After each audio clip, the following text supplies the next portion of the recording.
Bossler, I just want to let you know, Yes, sir. I'm navigating two screens for this meeting today. So if I'm not looking directly at you, it's not disrespectful. It's because I'm looking at another screen for my notes. I get it. All right. And with that, it sounds like, Belle, we do have quorum. Yes, we do. Okay, terrific. So with that, I want to call the meeting to order. Welcome, everyone. I'm Ann Bossler. I'm the chair of the City of San Diego Commission for Arts and Culture. We are going to do a quick roll call to confirm commissioner attendance. When I call your name, if you would, please unmute yourself and say present. Commissioner Rebecca Smith. Present. Good morning. Commissioner Janet Poutre.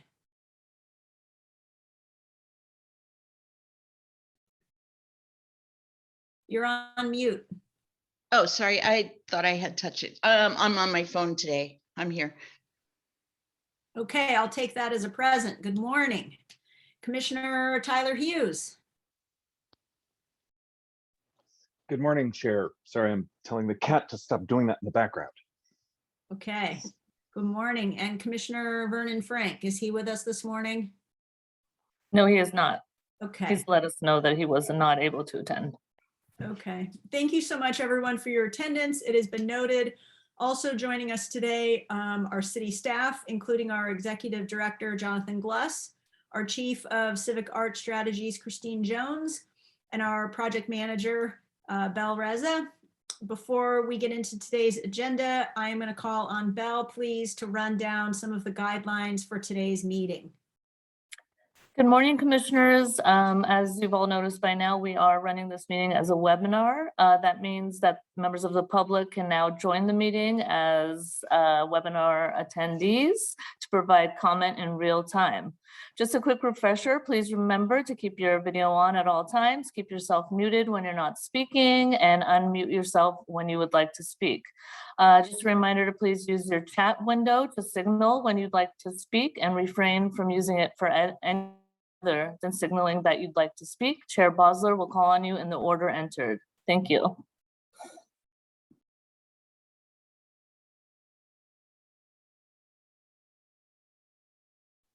You're on mute, Chair Bossler. Thank you so much. I was giving everybody pearls of wisdom, but now is the time in the meeting when we move on to the non-agenda public comment. The public was invited to submit public comment on agenda and non-agenda items via a web form accessible through the agenda and the commission's website. Members of the public may also join this meeting as webinar attendees.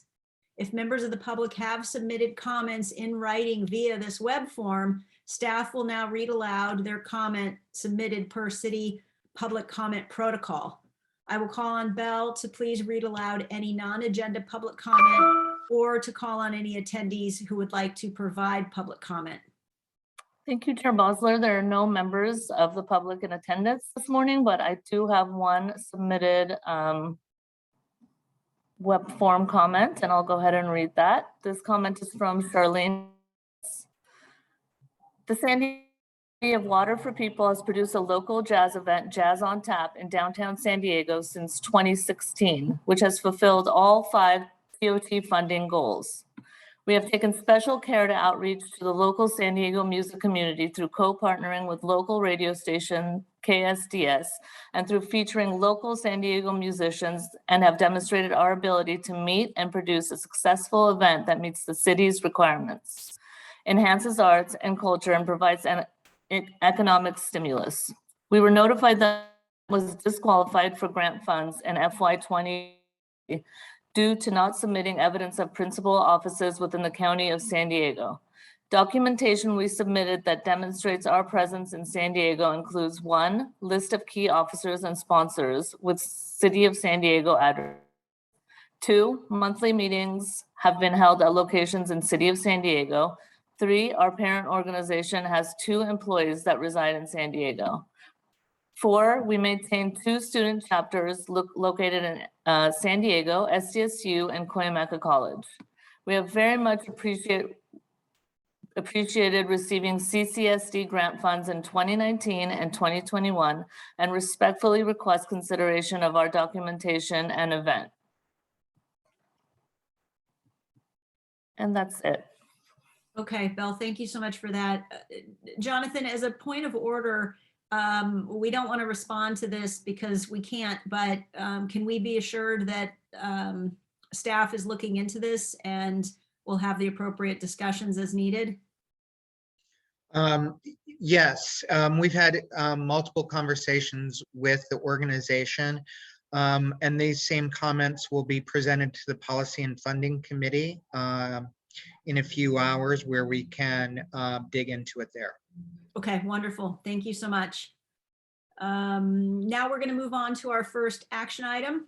I hope everyone has had an opportunity to review the minutes from the February 11th meeting. Would anyone like to make a motion to approve the minutes as they are? If so, please type speak into the chat box and I will call on you. I see Commissioner Smith. Yes, Chair, so moved. Okay, wonderful. Thank you so much, Commissioner Smith. Do we have a second? Second. Was that Commissioner Poutre? Yes, sorry, I can't, I'm on my phone and I can't find the button for the chat. Okay, thank you so much. So we have a first and we have a second. Is there any discussion? I saw Tyler or Commissioner Hughes. I'm assuming you were going to second. Yep, I was gonna Okay. second. And Janet, the button's on your, the rightmost side of your phone. I do the same. Thank you. Okay, terrific. Seeing that there's no discussion, before we vote, Belle, if you would please read any public comment for this particular item that was submitted in writing and call on any attendees who would like to provide comment for this item. There are no further public comments that have been submitted in writing, and there are no members of the public in attendance this morning. Okay, so taking that into consideration, we will now vote. I'll call your name and you will respond out loud, please, with a yay, nay, or abstain. Remember that you do not have to have been present at the meeting to vote or to discuss. Commissioner Smith, Yay. Commissioner Poutre, Yay. Commissioner Hughes. Yay. Thank you. Commissioner Frank is not with us. My vote is a yay, so the minutes are approved. Thank you so much for that. Now, before we move on to committee reports, I want to let you know that the Office of Boards and Commissions has compiled appointments and reappointments to this commission. The report has been approved by the mayor and is set to go before the City Council on April 26th. I want to say that I assume you all have been contacted by the Office of Boards and Commission by letter. If you have not, would ask that you please be in touch with either myself or Jonathan Gluss so that we make sure that you get the proper paperwork. That being said, with approval by the City Council, we anticipate that the new appointments will attend our May meeting of the full commission on May 27th as voting members. To honor this transition, this long-awaited transition, here is what we'd like to propose. As April will be the last meeting of this existing leadership, where we have considerable work to accomplish, we'd like the May commission meeting agenda to reflect that we'd like to invite both the outgoing commissioners and have them formally recognized for their service by both the continuing commissioners as well as the new commissioners. After a formal thank you, the outgoing commissioners will be free to go and we will commence with the meeting with the new commissioners available to vote. As a reminder, this is really terrific timing because it's what we've been talking about with respect to a planning retreat in June, and we will now have these new folks on board for that conversation, which is very exciting. Regarding the committee appointments, the goal is to have a roster of new committee appointments ready for that May meeting.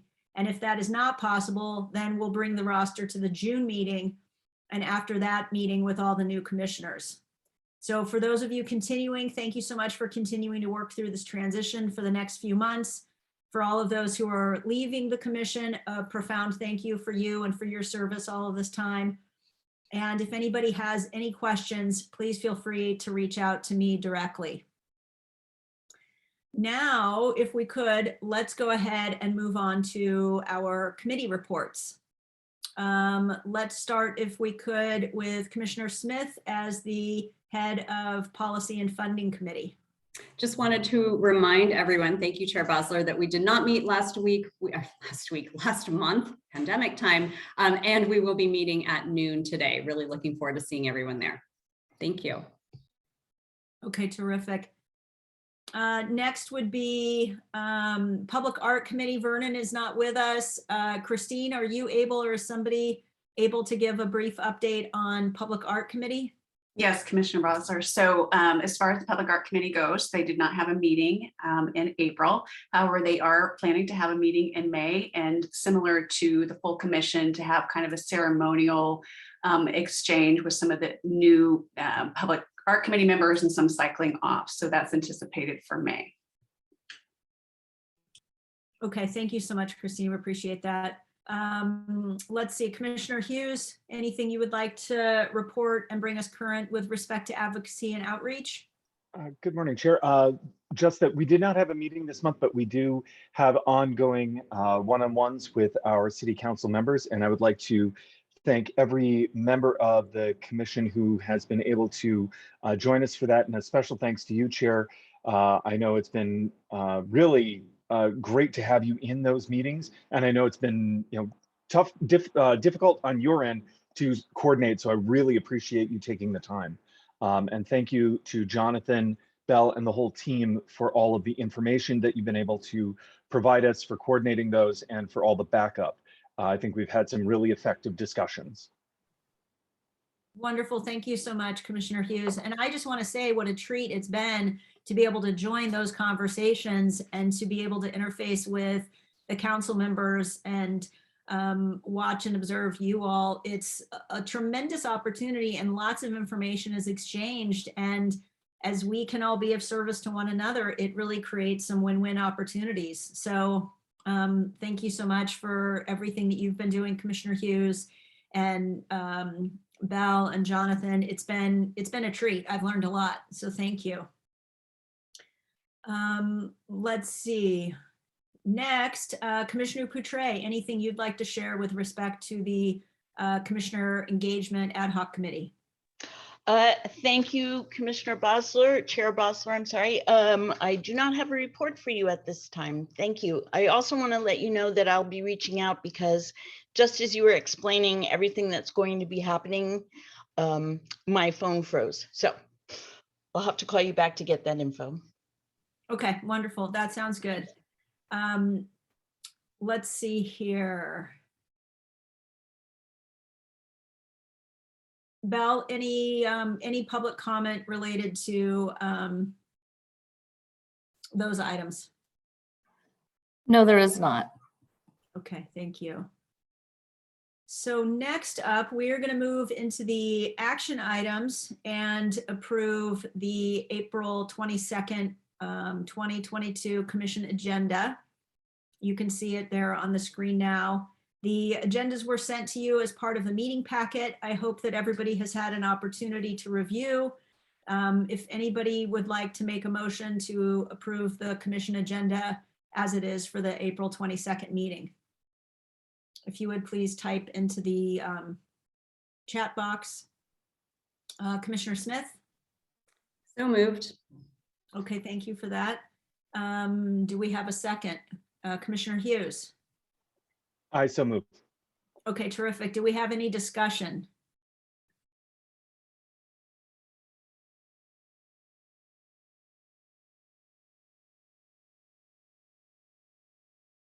Okay, thank you. One of the things we talked about previously, Jonathan, was just making sure that during the meeting that you're able to update the greater public in terms of being on pace with respect to all of the awards and that type of thing. When I came onto this meeting, it sounds like we're very close to having that exactly where it needs to be. So that would be a great update for everybody. Of course, happy to do so. Okay, wonderful. Thank you so much. Any public comment for this, Belle? No, there is not, Chair Bosler. Okay, terrific. So now we're going to take a vote. Please respond after I call your name with yay, nay, or abstain. Commissioner Smith? Yay. Thank you. Commissioner Poutre? Yay. Thank you. Commissioner Hughes? Yay. Thank you. Commissioner Frank is absent today, and my vote is a yay as well. Okay, next, moving along at a wonderful clip here, I am going to turn it over to our Executive Director, Jonathan Gless, to please share with us staff reports. Great, thank you so much, Chair Bosler. If I haven't had the opportunity to say good morning to any of the commissioners, good morning. I have a number of items that I'd like to touch on. First and foremost, this is Arts, Culture, and Creativity Month. Thank you to everyone who came out on April 1st for the launch of the month at Bread and Salt. A highly successful event that not only launched the statewide advocacy initiative aimed at increasing state funding for the arts, it also was a platform where the mayor announced our intent to launch the city's first cultural planning process. Very exciting. Regarding ACCM, actually, I'd like to pause there for a second. I do need to brag on us. It was our idea to launch the statewide initiative here in San Diego. It set forth a series of announcements elsewhere in the state. So it's a model that Californians for the Arts will be adopting next year as well. So I was delighted to be able to launch that here. Regarding ACCM, if you haven't done so, I encourage you to download the social media toolkit and help support the work of Californians for the Arts. I will have a representative of CFTA at the meeting next week, the full commission meeting next week, to report in detail on the FY23 statewide advocacy agenda. But I'll tell you now, if you're not aware, one of the most important areas is the $30 million that is being advocated for cultural districts. Just a reminder, I sit on that board. I would prefer having a staff member attend. If not, I'll give you the full report. Regarding the announcement of the cultural plan, we've announced the RFQ, actually it's RFP, excuse me, through the purchasing department. So that's on the streets right now. We will be interviewing candidate consultants in June. Happy to answer any questions here. Please know I will have more of a thorough report on this also next week. The key takeaway this morning is the RFP is out on the streets. We're getting attention across the country already, so we're pleased with the level of interest we're already seeing. Regarding the FY23 city budget, the mayor is holding a press conference literally as we speak, setting out his priorities and giving an overview of the budget. The full budget will go live on the city website later today. You may have seen in the media today that a bit more than $4 million has been proposed in the budget as an additional allocation for the arts. Of course, that is good news. However, we don't know details. And by that, I mean how the money is being proposed for allocation, whether it's funding programs, staff, etc. So we'll have more information and a full presentation again next week at the commission meeting. If you are curious before then, and I'm sure everybody on this call is, give it until the end of the day today, and you'll be able to find more details on the city's website. Jonathan, can I ask a question? Of course. So one of the things that I was so heartened to hear during those conversations with the council members was how much support there is for the penny for the arts and making that a Mhm. reality. Is that a part of this budget as we will see it posted later today, or where does that come into play? So $4 million does not get us to penny for the arts. That gets us to, I don't know, about 11.5 million, which is still 2 million under where we were pre-pandemic. If we were at penny, we'd be at about 26 million. So just as a reminder, the next month is when City Council and the community make additional recommendations back to the mayor for additional allocations. Does Okay, that make sense? so just to make sure I'm tracking with this, it sounds like what comes out and is posted later today is kind of phase one, and then informed discussions continue, and then the final rolls out at a future date. That's exactly right. So Okay. this is the mayor's preliminary budget. Okay. So it only gets better from here? There is that possibility. We will hold There's- out for that possibility. There is an additional amount of funding that the mayor does not usually, please understand, I'm not speaking on behalf of the mayor right now because I don't know the details yet. There is usually an additional amount of funding that the mayor does not put in this preliminary budget that city council discusses and prioritizes. That then results in augmentations, which then is provided in the May revise, which also comes out about May 15th.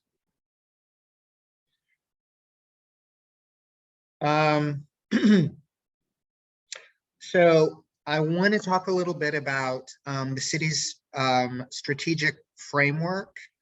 But before I do that, I want to turn the floor over to Christine Jones for a few updates, and then I'll come back to the strategic framework.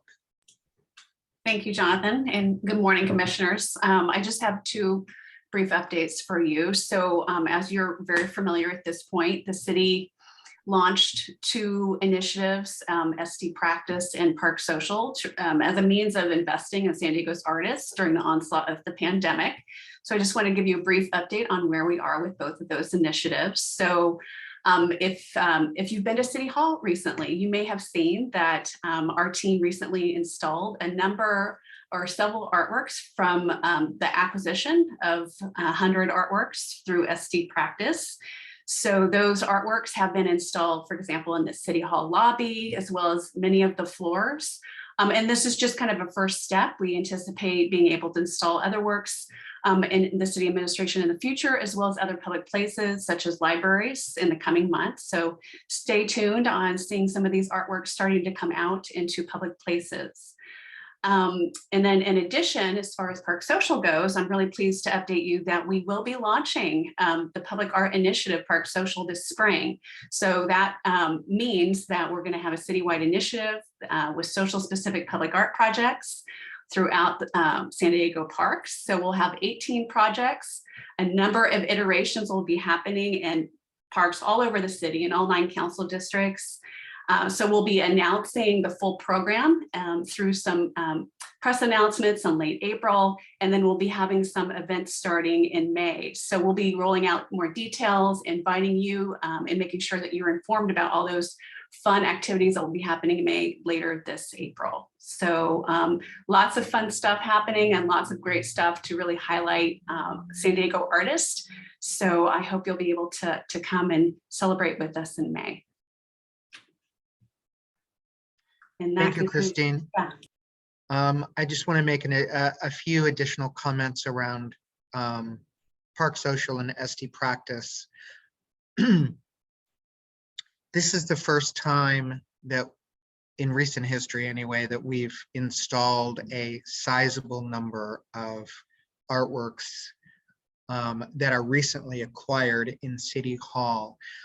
And we did so for three reasons actually. The first is because Council President Sean Ela Rivera has been very, very enthusiastic about bringing the arts into City Hall in a more contemporary, living way.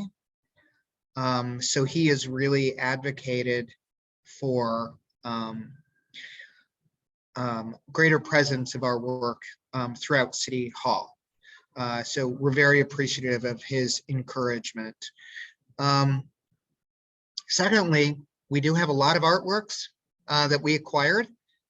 So the team continues to find locations throughout the city and libraries and rec centers.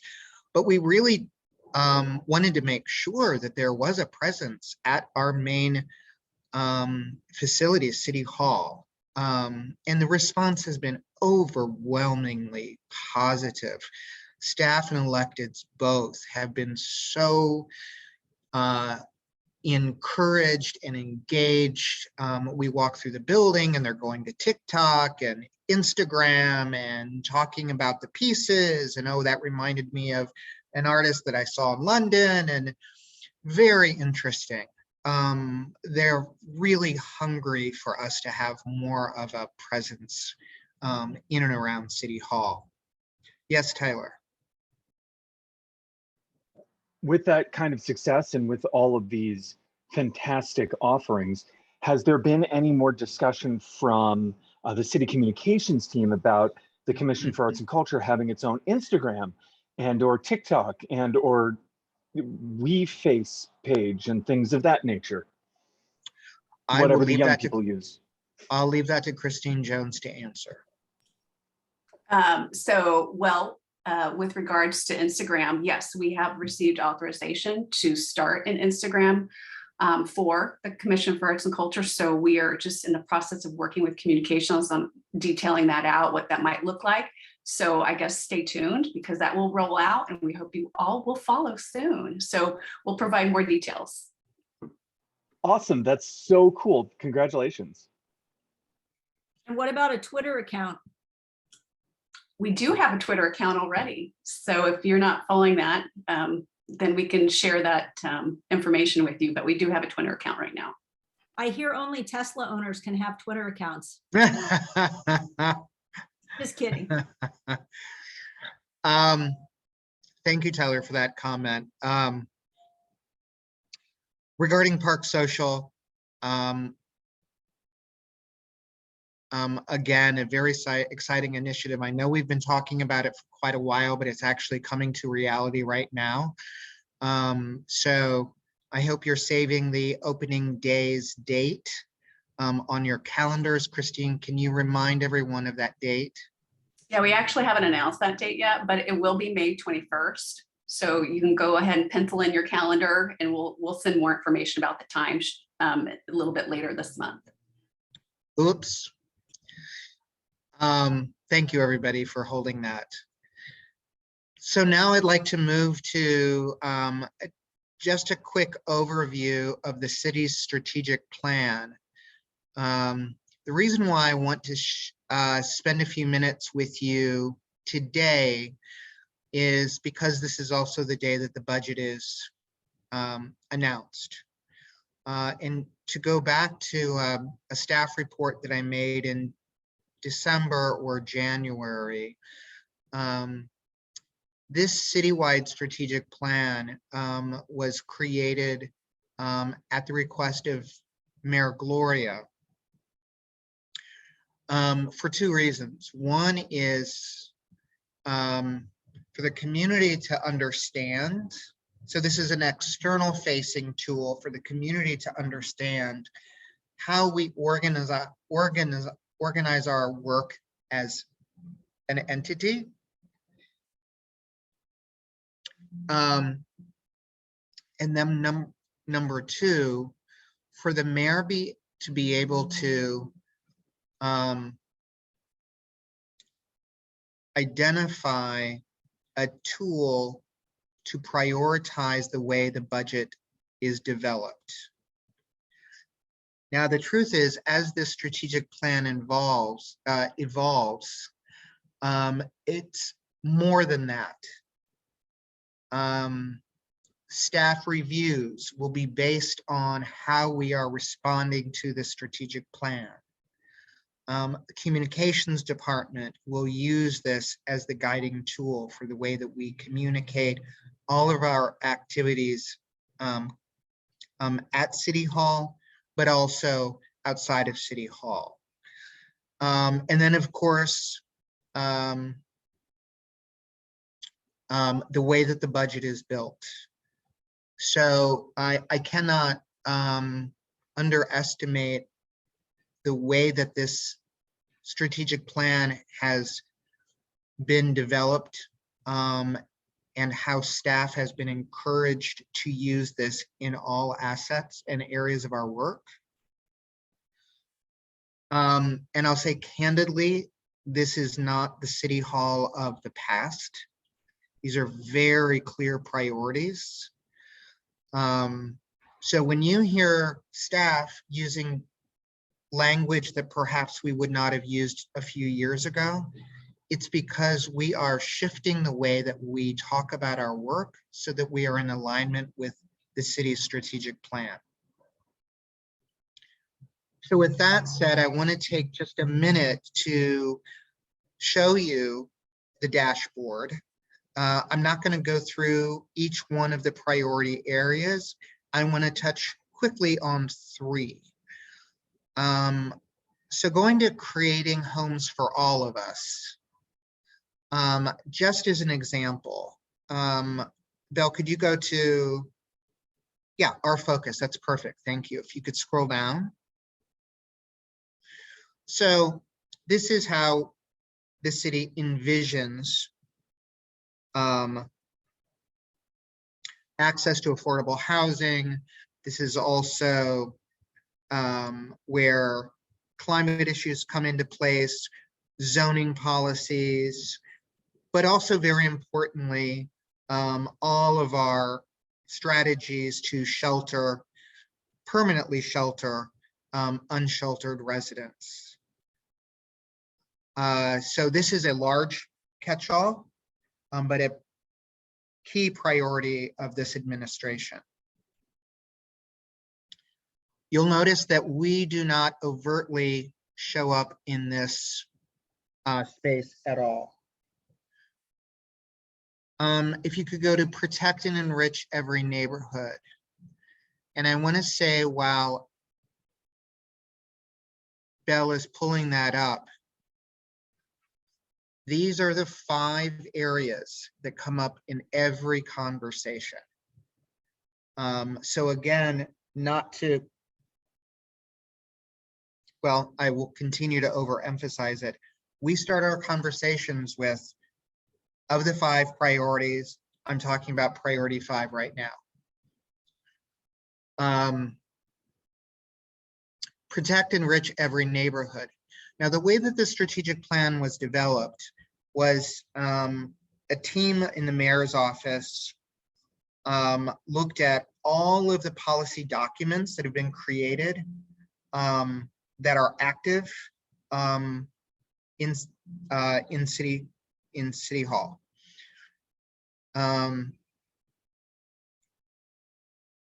So as you know, the only policy document we have is a public art plan that's about 10 years old. So when staff was being interviewed for this, we actually did not have a policy tool that we could respond to besides the public art plan.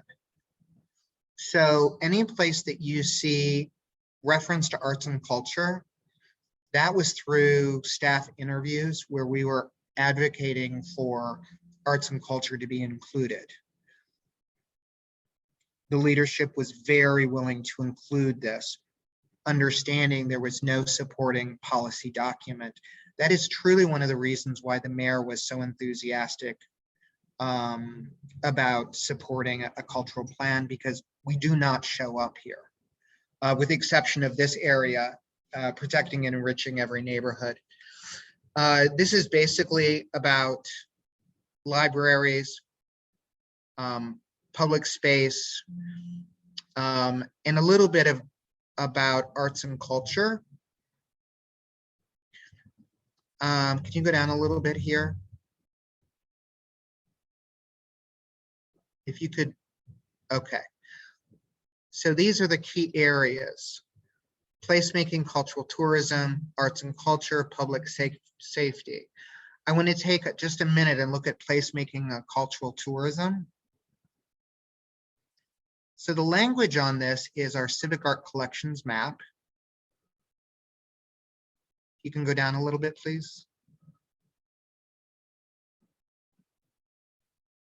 And then if you could go to strategies. So these are strategies as of right now. Provide opportunities for culturally specific experiences. Commission artwork that is visually distinctive and reflective of the identity and artwork, where the artwork is installed. Where else do we show up? Cultural heritage and historic collections. Incorporate arts and culture into the parks development process. Is that it, Belle? Yes, and then the plans include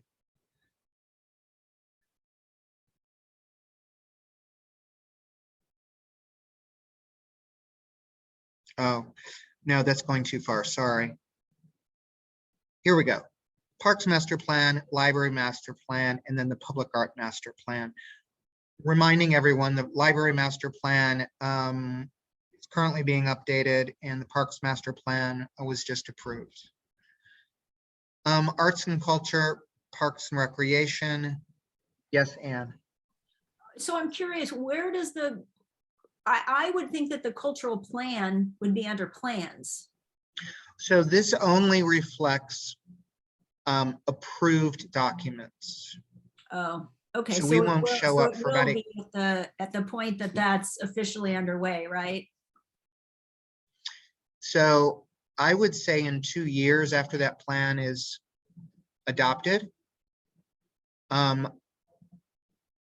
long as we do our job correctly, we can make sure that the cultural plan shows up in all 5 of these areas. We have a role in all 5 of these areas. We just historically have not. But this will be, the timing is actually perfect for a cultural plan because this will be a guiding tool to drive the formation, the development of the cultural plan. So it's interesting because it's almost like arts and culture is embedded into this whole strategy, right? And yet I don't see anything in there about the granting of funds and the whole funding program. Is it somewhere that we're just not seeing it?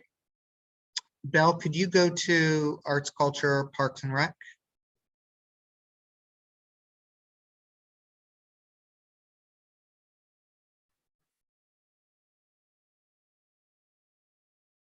No, and here's why.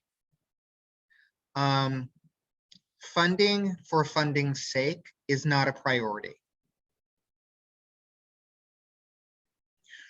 Funding for, you're going to have to say a little bit more. Funding for funding's sake. So this is outcome driven. So if you, or results driven. So this plan is looking, this strategic plan is looking at how the city can best utilize its resources to impact community. So our funding program is a very traditional funding program, as we all know, that has been, per council policy, very much focused on tourism, community enhancement to attract and retain tourists. What this plan is saying is tourism is an important component of our economy, but it's only one area. and that the city is very committed to prioritizing its investments across the city. And at the end of the day, it is about equitable access to city resources, equitable distribution of city resources. So why don't we go to regional prosperity? That's the last one I'd like to show you. Regional prosperity, our focus, if you could go to that, Bill. As you would imagine, this is about building a stronger economy. So strong local economy, well-paying jobs, economic activity, opportunities in every community. So again, focusing on community.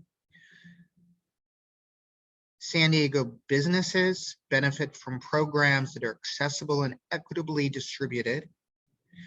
The big focus on small business. The binational area.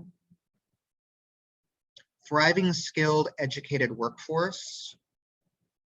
And then it comes internal, and there's definitely a focus on building a city workforce that is well resourced, which, as you all know, has not been the case for a good decade or so.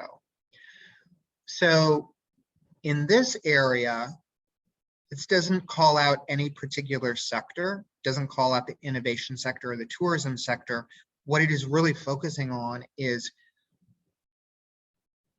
prioritizing San Diego workforce in an equitable way, so that we're doing our part to provide access to good paying jobs, education, etc. So to your question, Anne, of where does our biggest role in all of this is the funding program, where does that show up? It doesn't. Where that program has impact is how we are engaging, how we are resourcing community-based activities, festivals, workforce development, and certainly funding the nonprofits that hire and fuel our economy. Rebecca. Jonathan, so what you're describing here, first of all, thank you for going through the strategic plan with us, because this is super helpful. And if I may, Anne, I wonder if this helps. This is definitely a retreat topic, but I'm just thinking of the way that arts and culture links to even just this page that we're looking at right now. If we can be open to the fact that it's not going to be linear, it's not going to be straightforward, but the connection is there. So as you know, right now I'm leading a recruitment initiative for a client, and we actually brought a candidate forward for actually a very high paying technology job. But the reason that she was appealing to the hiring team is because she had a fine arts background, worked in the arts sector, and it showed her to be super agile, creative, open-minded, all of that. And here's the cool thing. This is a completely remote position in technology. She could still do her cool stuff in the arts on the side. Do you see what I mean? So that's one example, yes, but there's definitely something here, Jonathan, that's actually really, really compelling. Yeah, and I think if you got Tyler and I to start talking through this, and there's so much good stuff here, but I hope that's an example, Anne, for how this actually really is about not funding for funding's sake, but saying, can we say to our arts and culture organizations, you're not just you're putting on a festival. Yes, that's beautiful. And the people who are involved in this festival can use these skills and transfer them to amazing, high demand, high growth jobs, and then actually still have a lot of play in the arts and culture scene.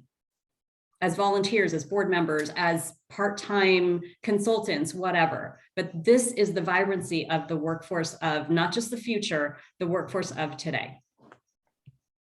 Yeah, that's a great comment, Rebecca. I love how you kind of weaved that together.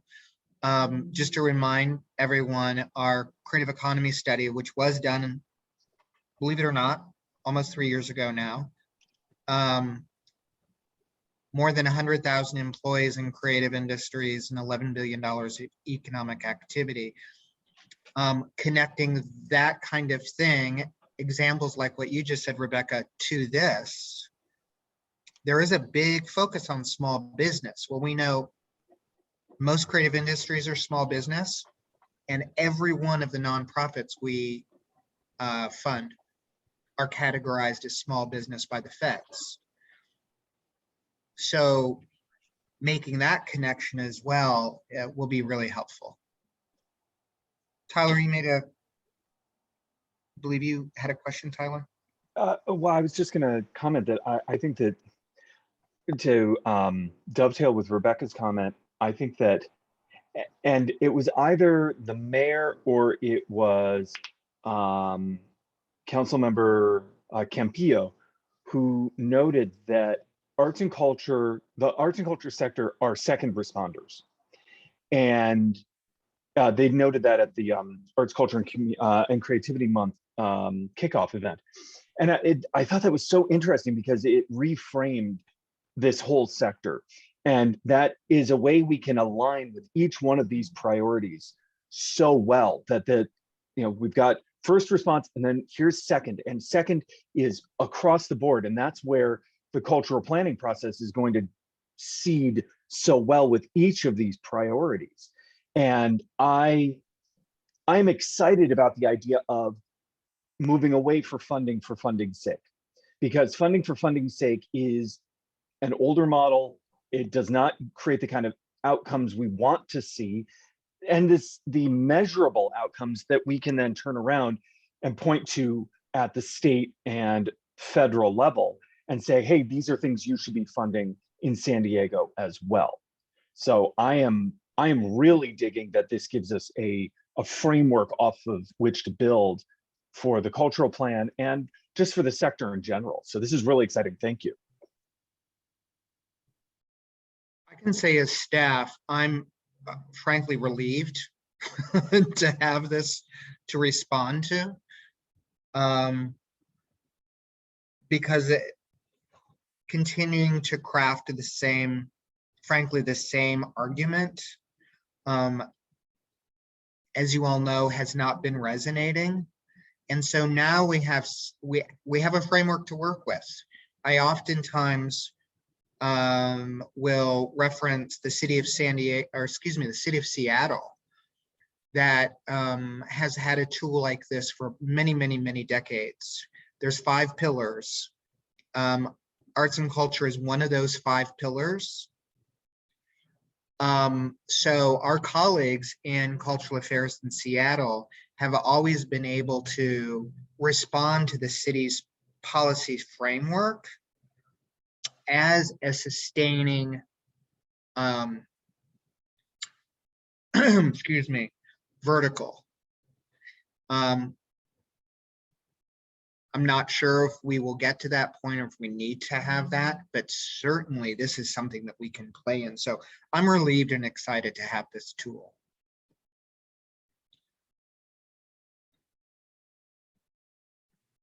With that, I hope this was helpful. I guess I should say one more time, even when we do internal reports, this is what we reference. So I would like to actually, in FY23, start to implement that when we are reporting to you, in particularly in writing, that we're referencing this framework, just to get us all used to working within the framework.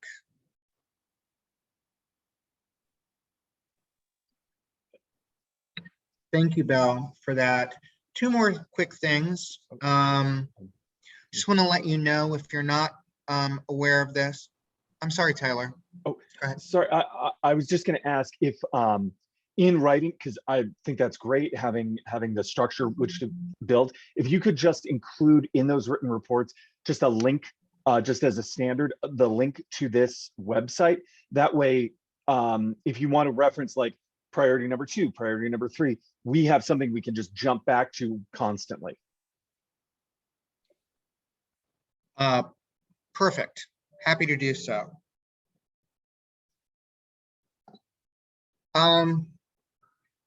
So just quickly, if you are not aware, we're losing our colleague, funding program manager, Deanna Augustini.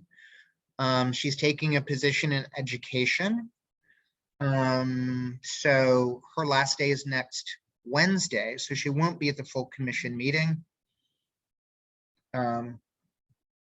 We do have a transition plan in place that we'll present to the Policy and Funding Committee later today. And then just as a reminder, the full commission meeting, very long agenda, the longest we've had in quite a while. So please plan on giving us the full time that we allocate next week. During the staff report, as well as reporting out on just the city budget, I want to give you an update on our role as a state-local partnership, or excuse me, state-local partner, and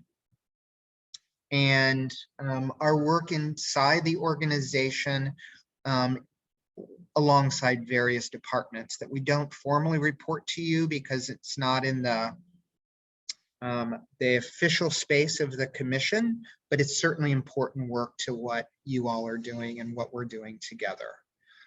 So stay tuned. I wish we were in person. We'd have snacks, but unfortunately we won't.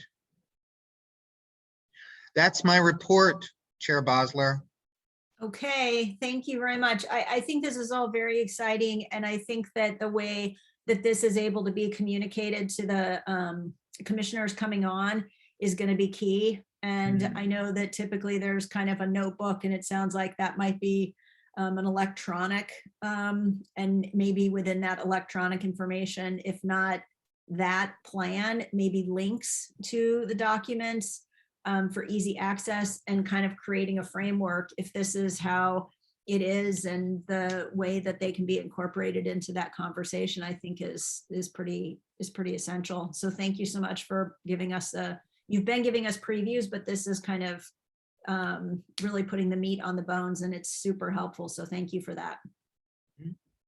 All right, with that, happy Friday, everybody, and we will adjourn the meeting. Thank you so much. Have a wonderful weekend, everyone. Take care, everybody.